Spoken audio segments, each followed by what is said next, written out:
Hey guys, thanks for tuning in to another video on ForgottenWeapons.com.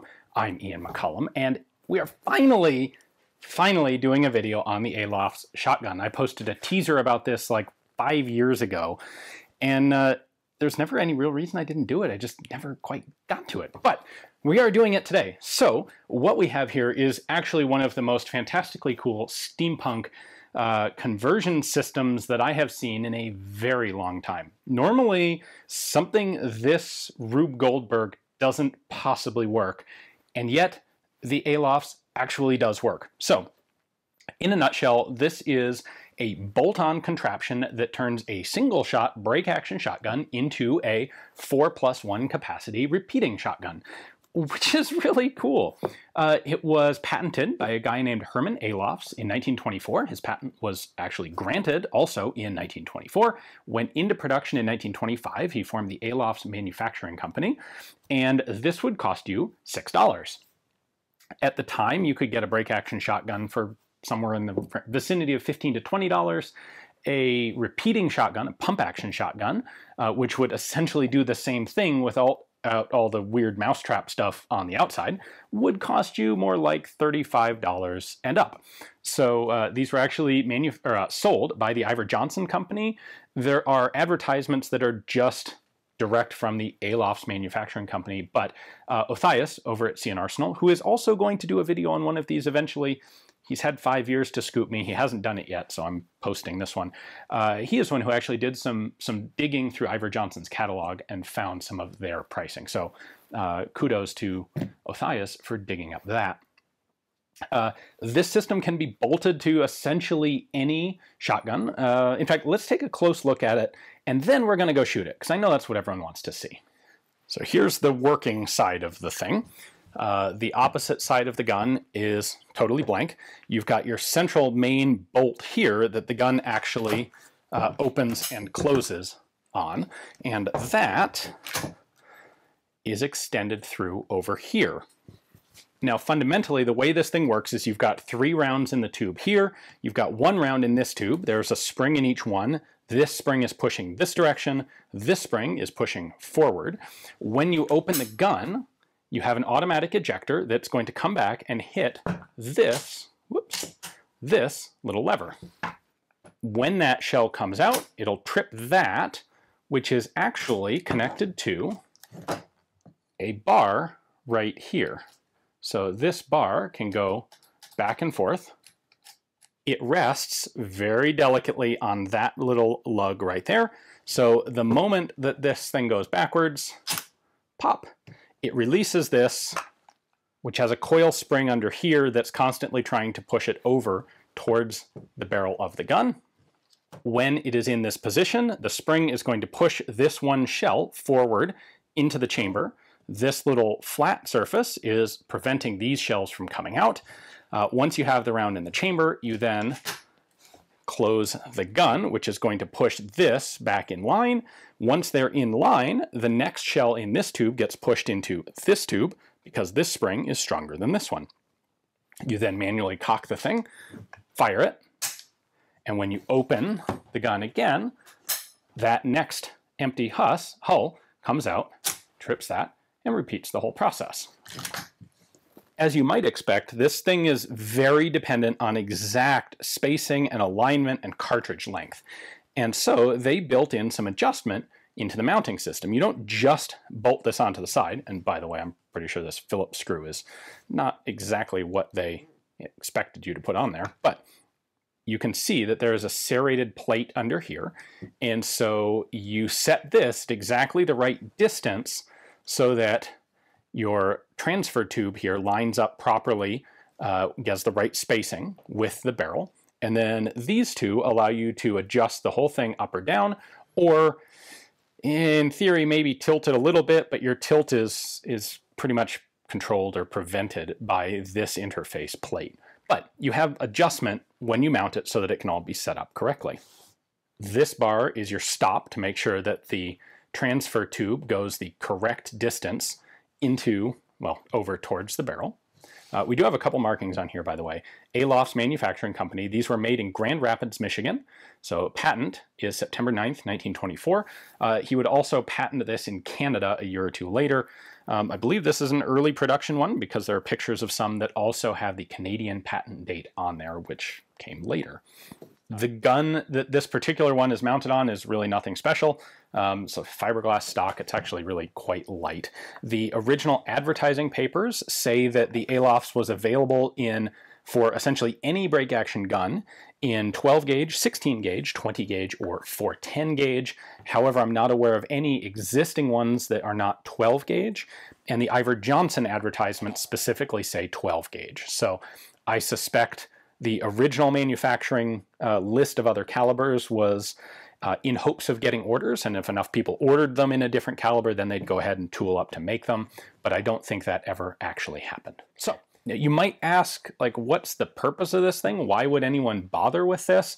And the answer is it was easy to purchase a cheap break action shotgun and then separately purchase your conversion magazine system. This breaks up the cost of a repeating shotgun into two more manageable pieces, and it was actually cheaper than buying a true repeating shotgun.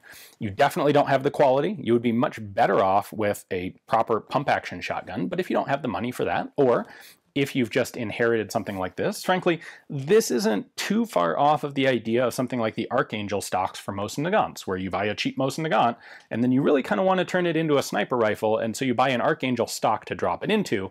And it's really not actually a sniper rifle, but it sort of works a little bit better maybe for that, and it certainly looks cooler. And I think that's fairly in line with the intent, or certainly the practical reality of the Alofs conversion. So with that aside, let's go actually shoot this thing. All right, shall we see if this actually works? I'll tell you, I did a little bit of cheating, and I did a little bit of testing back home before we came out here, because this system is very sensitive to overall length of the shells. And fortunately, by cool happenstance, I have this really cheap old Federal target load, red, white, and blue, no less, that runs, or appears to run, perfectly in the Alofs. So, the loading process for this, we can hold 3 rounds in this tube. In fact, I can just demo that. So that'll hold 3. It looks like it'll hold 4, but there's not really enough space for the spring and the follower if you try and cram 4 in. So what I do is I'll put 3 in here, and then one of them will get transferred into this back tube, and then I'll top it up so I have 4 rounds total. Now, I will also point out that I have gotten an empty round, and I have a fired shell in the action, which will be important for actually cycling it. So let's go ahead. This is really kind of tricky and finicky to load. There are no shell stops in these tubes. You've got these little plates that act as essentially shell stops. So there's 2. There's 3. Now we're gonna pop my finger in that. There we go. So now we've got 1 round back here, and I can top this main tube off with round number 4. All right, fully loaded. Now, I'm left-handed, but I can't shoot this left-handed because this big hinged lug gets right in the way, and I don't want to take 12 gauge recoil onto that. So we'll be shooting this right-handed. Oh, all right.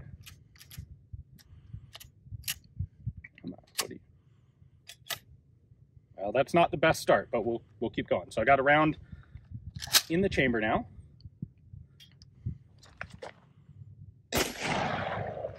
Now, Aha!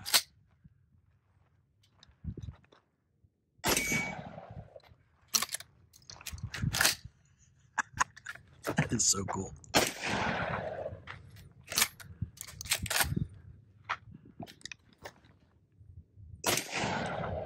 There you have it. 4 rounds out of a single shot break action gun. Now you'll notice, you may have noticed, the one thing I have to do here is I kind of do a little double hiccup. And the first little bump down in the action just gets everything, it pops it into place, and then I can close the thing. So let's see. So this should be staying open. There we go. Okay. It just stuck. Well, I mean, it's old. It's so old. This thing's basically, this device is about 100 years old at this point. So let's load it up and do it again.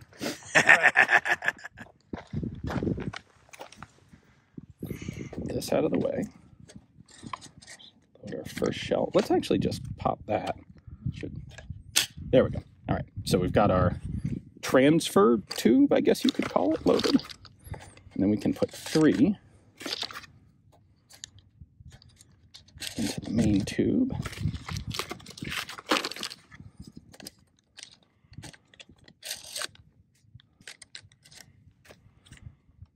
There we go. Ready? Now,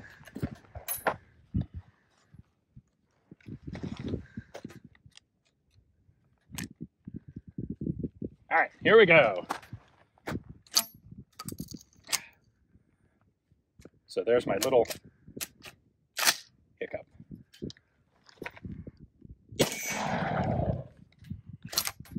That one little hiccup, and in it goes.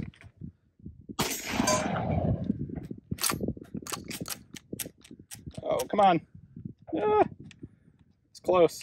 There we go.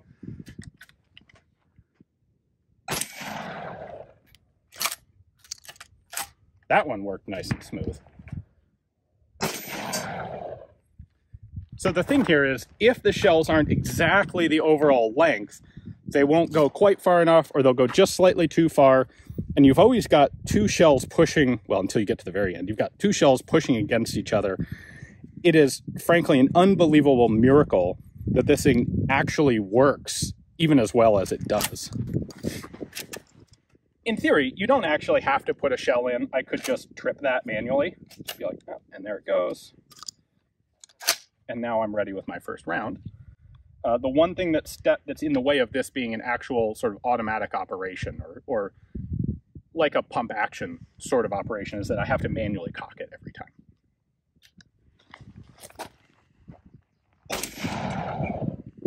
Check this. That one worked exactly perfectly. Open it, close it, empty shell goes out, new shell goes in, cock it. We can get that again. Nope, I had one little bobble there to get it loaded.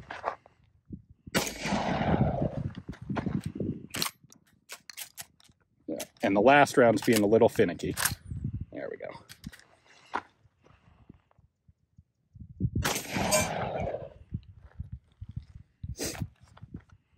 Now the real question, I guess, would be is this actually faster than just having a break action gun? And I think it is. It really is, until you're out of those first 4 rounds, and then you fall way, like, perpetually behind the single shot guy, because reloading this thing is like sit down, take a break, have a cup of coffee, and reload the assembly. But once you're used to it, you can run this pretty fast. I've still got 10 rounds. We might as well just use it all, right? Do you want me to leave one for you, Matt? Yes. Yes, you do. Of course you do. All right, so I will do 3 here. Let me try what is probably, now that I think about it, the expected, like the way you're supposed to do it. There we go. We have been having some issues with that first round properly loading in. And maybe that is in part due to me putting more ammo in than it's supposed to have. So, got an empty in there. One little bobble. And, all right, should we speed run this? Do it. 3 rounds. Ready? Up!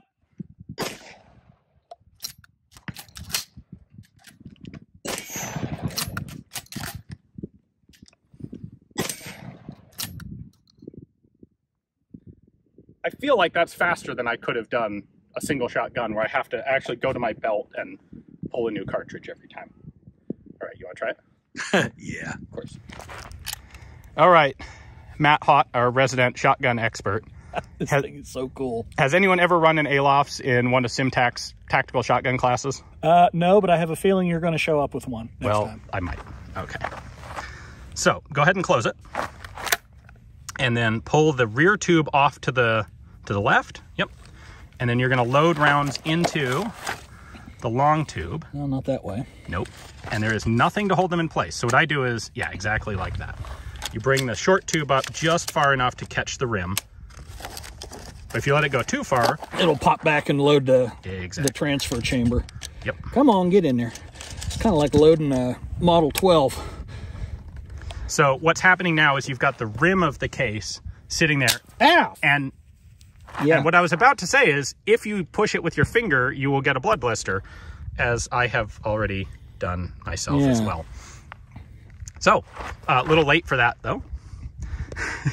Now, you can either open it and So manually hit that little lever. I need an empty, yeah, there we go. We can give you that. Plug that little guy in there. All right, let's see. Yeah, one little bobble. Yep. Thumb cocker. Oh, yeah. That's slick, isn't it? Yeah, but... Whoa. Oh, you broke my Alofs. Oh. Yeah, you kind of have to hit the release before you try to open it up. That was my bad.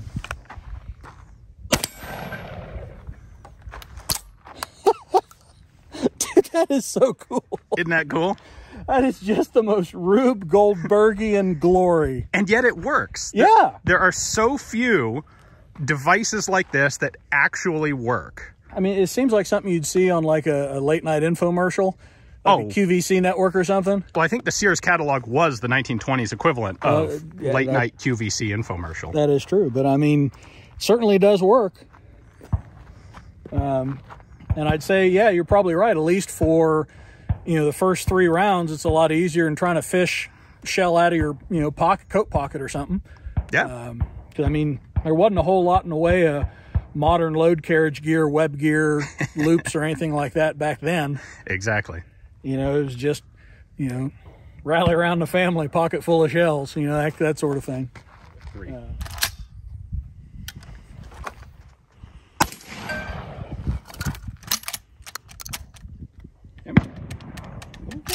you go.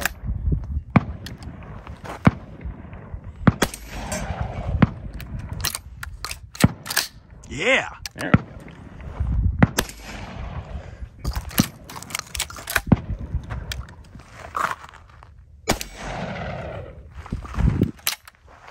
All right, well, we are now out of ammo. The poor Alofs here is probably getting a little tired. That's probably more shells that have been fired through it in the last 80 years put together. I apologize to you guys that it took me so long to finally get this video out for you. I never really meant to delay it, just never got around to actually getting out and filming this. So I'm very glad that I did now. Hopefully you all enjoyed the video. Thank you very much for watching, and have a wonderful new year in 2022.